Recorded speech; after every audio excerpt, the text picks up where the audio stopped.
स्वप्न विकणारा माणूस या पाठाचे लेखक आहेत अशोक कोतवाल। यांचा जन्म 11 मे 1961 साली जळगाव या ठिकाणी झालेला आहे।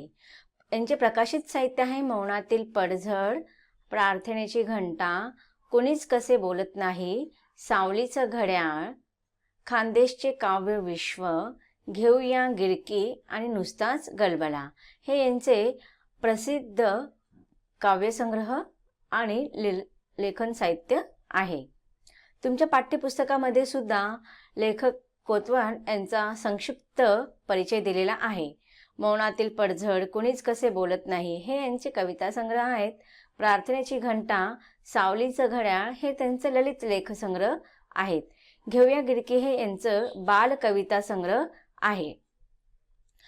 अशोक कोतवाल यांनी अधिकतर लहान मुलांसाठी लिहिलेले काही काव्यगीत आहेत, ज्याला आपण बाल कविता संग्रह म्हणतो। आता आपण पाठाची सुरुवात करूया। आपल्या पाठाचं शीर्षक आहे की स्वप्न विकणारा माणूस।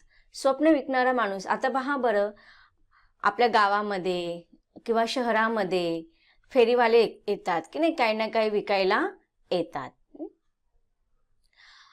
जसे की फुगेवाला येतो, खेळणीवाला येतो, पण असे फेरीवाले येतात आणि आपण फेरीवाले जेव्हा ते येतात ना, ते जी वस्तू घेऊन येतात विकायला, तर त्या वस्तूंचंच नाव आपण त्या फेरीवाल्यांना देऊन देतो। जसं की जर कोणी फळ विकायला येत असेल तर आपण म्हणतो फळवाला, खेळणी विकायला येत असेल तर आपण काय म्हणतो, खेळणीवाला, फुगे विकायला येणार असेल तर तो माणसाला आपण फेरीवाल्याला काय म्हणतो, फुगेवाला।